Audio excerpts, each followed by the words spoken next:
Hi, ನನ್ನ ಹೆಸರು ದಿವ್ಯಾ ಅಂತ. ನಾನು MBA ಮಾಡಿದ್ದೀನಿ. ನನಗೊಂದು ಕನಸಿತ್ತು, ಒಂದು ದೊಡ್ಡ ಕಂಪ್ನಿನಲ್ಲಿ ಕೆಲಸ ಮಾಡಬೇಕು, ಲೈಫ್ ಸೆಟ್ಲ್ ಆಗಬೇಕು, ಆಮೇಲೆ ಮದುವೆ ಬಗ್ಗೆ ಯೋಚನೆ ಮಾಡೋಣ ಅಂತ. ಅದೇ ರೀತಿ ಕೆಲಸನೂ ಸಿಕ್ತು, ಲೈಫ್ ಕೂಡ ತುಂಬ ಚೆನ್ನಾಗಿತ್ತು. ಆದರೆ ಮದುವೆ ವಿಷಯದಲ್ಲಿ ತುಂಬಾ ಡಿಲೇ ಆಗ್ತಿತ್ತು. ಅದು ಯಾಕೆ ಅಂತ ನನಗೆ, ನಮ್ಮ ಅಪ್ಪ ಅಮ್ಮಂಗೆ ಯಾರಿಗೂ ಅರ್ಥನೇ ಆಗ್ತಾ ಇರಲಿಲ್ಲ. 2 ವರ್ಷದಿಂದ ಪ್ರಪೋಸಲ್ ಬರ್ತಾನೆ ಇತ್ತು.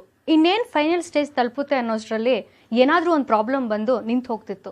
ಇದೇ ಯೋಚನೆಯಲ್ಲಿ ಅಪ್ಪ ಅಮ್ಮಂಗೆ ತುಂಬ ಬೇಜಾರಾಗಿತ್ತು. ಏನು ಮಾಡಬೇಕು ಅನ್ನೋದೇ ನಮಗೆ ತೋರಿಸ್ತಿರ್ಲಿಲ್ಲ.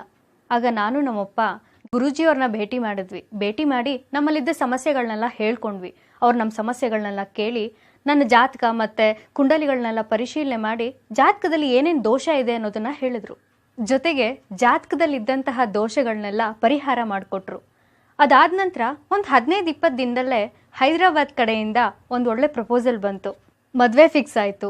ಅಪ್ಪ ಅಮ್ಮ ಎಲ್ಲ ಖುಷಿಯಾಗಿದ್ದಾರೆ. ಈಗ ನಾನು ಮೊದಲೇನು ಅಂದ್ಕೊಂಡಿದ್ದೆ, ಒಂದು ಒಳ್ಳೆ ಕೆಲಸ ಸಿಗಬೇಕು, ಲೈಫಲ್ಲಿ ಸೆಟ್ಲ್ ಆಗಬೇಕು, ಮತ್ತು ಒಂದು ಒಳ್ಳೆ ಕಡೆ ಮದುವೆ ಆಗಬೇಕು ಅನ್ನೋದು ಏನಿತ್ತೋ ಈಗ ಅದೆಲ್ಲ ಫುಲ್ಫಿಲ್ ಆಯಿತು. ಗುರೂಜಿಯವ್ರ ಬಗ್ಗೆ ಒಂದು ಮಾತು ಹೇಳಲೇಬೇಕು. ನಮ್ಮ ಸಮಸ್ಯೆನ ನಾವು ಎಷ್ಟೊತ್ತು ಕೂತ್ಕೊಂಡು ಹೇಳಿದ್ರು ಕೂಡ ಅವ್ರು ತಾಳ್ಮೆಯಿಂದ ಕೇಳಿ ಪರಿಹಾರ ಸೂಚಿಸ್ತಾ ಇದ್ರು. ನಮ್ಮ ತಂದೆ ತಾಯಿಗೆ ಧೈರ್ಯ ತುಂಬ್ತಾ ಇದ್ರು. ಇಲ್ಲ, ಏನು ಯೋಚನೆ ಮಾಡಬೇಡಿ, ನಿಮ್ಮ ಮಗಳಿಗೆ ಮದುವೆ ಆಗುತ್ತೆ ಮತ್ತು ನಿಮ್ಮಲ್ಲಿರೋ ಸಮಸ್ಯೆಗಳೆಲ್ಲ ಬಗೆಹರಿಯುತ್ತೆ ಅಂತ ಧೈರ್ಯ ತುಂಬ್ತಾ ಇದ್ರು. ಹಾಗೆ ನಮ್ಮೆಲ್ಲ ಸಮಸ್ಯೆಗಳು ಬಗೆಹರಿಯಿತು. ಹಾಗಾಗಿ ನಾನು ಮತ್ತು ನಮ್ಮ ಫ್ಯಾಮಿಲಿ ಮೆಂಬರ್ಸು ಥ್ಯಾಂಕ್ಸ್ ಹೇಳೋಕ್ಕೆ ಇಷ್ಟಪಡ್ತೀವಿ.